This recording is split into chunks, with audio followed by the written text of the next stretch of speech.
Hello, my name is Christine and I run a vintage shop called Prima Treasures on Etsy. So every year Etsy does a list of new trends for the year, and this year one of the things that they listed on it was that figural and sculptural lamps were going to be popular with shoppers. So I thought I would put together this video just to kind of showcase what I think is some of the more impressive figural lamps that I've come across as a vintage seller. And there's two of them here on the table. You can see they're kind of a matching set. They're made by a company called Collection Française, which was actually a US company, even though it has kind of a stuffy name. But the sculptures themselves were designed by two brothers whose name was Moreau. And so most people, when they're shopping for these or selling them, will refer to them as Moreau sculptures or Moreau lamps. And these were two French brothers. There was actually a family of sculptors because their father was also a famous sculptor from France, and they're pretty well known for their sculptures, and most of them tend to be this type of look, which personally I would call French country. So you can see they kind of have sort of a wistful romantic look to them, but they're not stuffy. So essentially what we have here is a couple of arguably farm workers or peasants. They're both dressed in pretty plain clothing. This young man has a flask on his belt. He's got a pitchfork on his back. The woman has a rake that she's standing with. She also appears to have some kind of bundle at her waist, possibly some herbs or flowers. So their clothing is pretty indicative of what you would consider a peasant style or low-level farmers, this kind of thing. So these two figures could be sold as a pair. A lot of people, because the size of these lamps is actually quite large, I would say they're probably a good 2 feet tall, just the sculpture section, and then with the whole topper of the lamp, which adds another 18 inches or so, you're talking a good 3.5, 4 feet of height. So you need a significant room to be able to display something this size.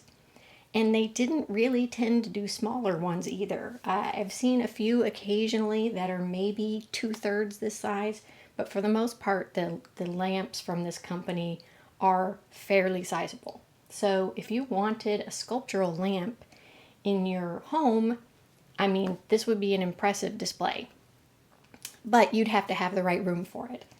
So there's lots of ways one could do sculptural. The reason I'm pulling these out is because, as I said, I think they're some of the more impressive ones that I've come across as a vintage seller. I mean, you can certainly find ones that might be more ornate, but you would have to have the right kind of upscale home to put something like that out. I think these are still within the realm of what the average home buyer could get away with if they, had a flair for what they were doing and they had the right room that these would blend in with. But I don't know that you could do much fancier than this in a typical casual middle class home. So the thing that's kind of interesting about these is, that, again, as I said, they were originally designed by sculptors from the 1800s, but I guess because of the way that copyright works and this sort of thing, it's actually acceptable for sculptors, for companies, to take a work of a sculptor and kind of adapt it and use it to make commercial products. I don't know all the legalese behind this, but I see quite often where you have companies mass producing sculptural objects and they use the moniker after so-and-so Moreau in order to kind of get away with the fact that they basically cribbed a Moreau sculpture. I've seen the same thing with like Michelangelo and other Italian sculptors from back in the day. So there seems to be some kind of loophole that allows this to happen, which is kind of good for shoppers because it gives them a way to have a classical piece of art in their home and not have to pay outrageous art collector prices for it. So I hope this gives you a good idea of what you might be able to find on the market. As I said, these are kind of the higher end of that scale. The lamps themselves were probably made in the 1960s or 1970s based on the type of cord that they have. And for something like this, you'd probably expect to pay a good $100, maybe $200, depending on how large they are and how fancy they might be, because there are some Moreau sculptures that will, instead of being a single figure, it'll be a collection of 2 or 3 figures together on one lamp. So that type of lamp is going to get you into the higher prices for this company. So I hope you learned something today, and if you're interested in sculptural lamps, take a look around, see what's out there, and consider possibly a Moreau. Thank you for watching.